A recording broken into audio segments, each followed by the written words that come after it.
The first international conference on transitioning away from fossil fuels came to an end in Colombia on Wednesday. Some 60 countries were in attendance at the conference in the port city of Santa Marta, which aimed to accelerate the shift away from hydrocarbons. But the summit was hampered by the notable absentees of some major polluters, such as the United States, China, and India. Still, ministers from the host country and from the island nation of Tuvalu were striking a positive note.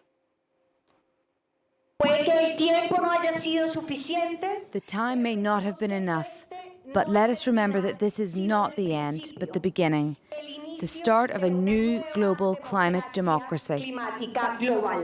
The world is in a fossil fuel crisis of climate breakdown, of conflict, of instability. But here in Santa Marta, we have planted the seed of solution. Now we carry them across to the ocean, united in purpose. For more on this, I can welcome Delphine Lévi Alvarès, who is a Global Petrochemicals Campaign Manager at the Center for International Environmental Law. She is at the summit in Santa Marta in Colombia.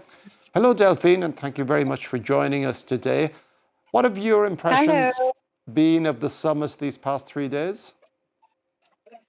Well, it's been a really interesting time and a great momentum to see all this together, to not discuss only if we need to transition away from fossil fuel, but how and when, and start talking about coordinated approaches to this very and necessary and urgent transition.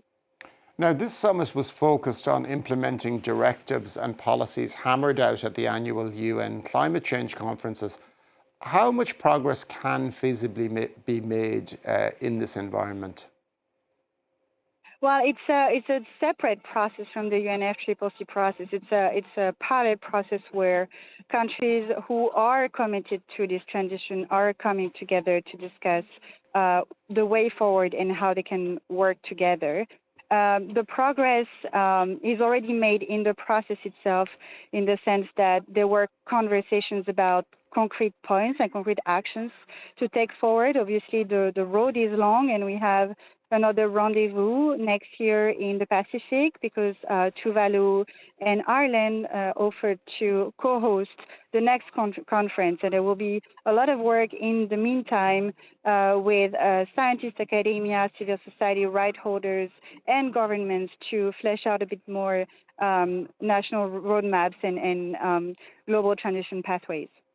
Now, the past 2 months with the war in the Middle East and the blockade of the Strait of Hormuz have cast in cold light the world's dependency on fossil fuels. Is this moment an unlikely opportunity for transitioning away from them? It is, although I always struggle to talk about opportunity when people are dying under bombs. But it is definitely a stark reminder that we have to decouple our economies from fossil fuels.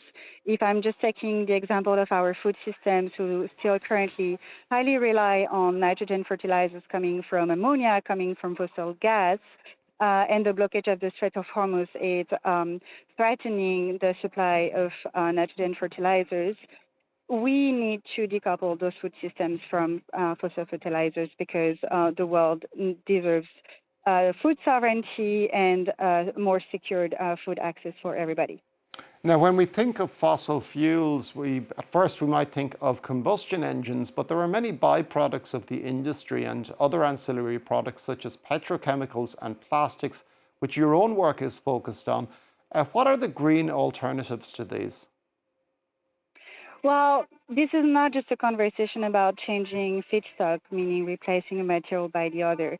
It's really, when you want to tackle the non-energy uses of fossil fuels, so the petrochemical sector, I mentioned nitrogen fertilizers, but plastic is another product of that sector, you need to look at changing the systems, which is really much what Santa Marta started sort of fleshing out for government to look at sort of overall picture. So if you start looking at our food system, we have very extended food chains. We transport food on very long distances. and that requires packaging and so on. So really working on relocalizing food production, having food production not for cash crop, but really for people, means less fertilizers, less pesticides, less plastic, and overall dramatic reduction of the use of petrochemicals. Thank you very much for that, Delphine Lévi Alvarès, who is the Global Petrochemicals Campaign Manager at the Centre for International Environmental Law.